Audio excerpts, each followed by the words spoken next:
ছুটির দিনে দুপুরে আমরা পরিবারের জন্য স্পেশাল কিছু বানাতে চাই, আর সেটা যদি হয় বাসন্তী পোলাও, তাহলে তো কথাই নেই।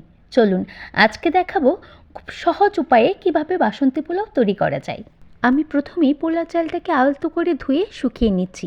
এখানে মনে রাখতে হবে পোলাও চাল খুব আলতো হাতে ধুয়ে নিতে হবে, কারণ পোলাও চাল বেশি করে ধুলে সেটা স্মেলটা চলে যায়।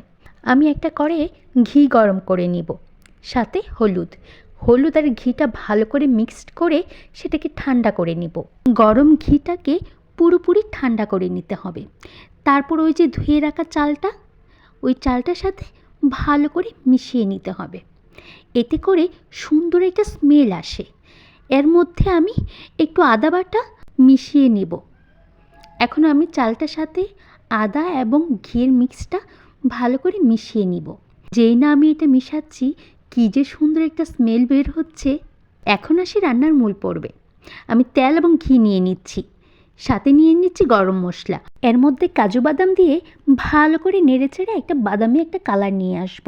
এর মধ্যে মাখিয়ে রাখা চালটা দিয়ে 5-7 মিনিট ভালো করে ভেজে নেব। চালটা যত সুন্দর ভাজা হবে, পোলাওটা তত মজা হবে।